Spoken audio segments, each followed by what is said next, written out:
Hello বন্ধুরা, এই যে দেখো মাছ এনেছে রাত করে, তাই আমাকেই রান্না করতে হচ্ছে। তো এখন মাছগুলোকে সুন্দর করে ভাজবো। ভাজা হয়ে গেলে তারপর এটাকে সেদ্ধ করে আলুগুলোকে কেটে রেখেছি। তো এটা দিয়ে আজকে মাছের ঝোল রান্না করে ফেলবো।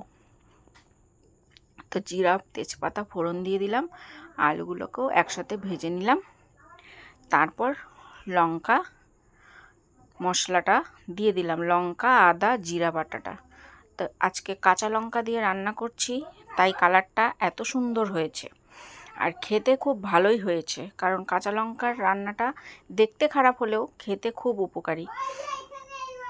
তাই ঝোল দিয়ে দিলাম, কষানোও হয়ে গেল তোমাদের সাথে গল্প করতে করতে।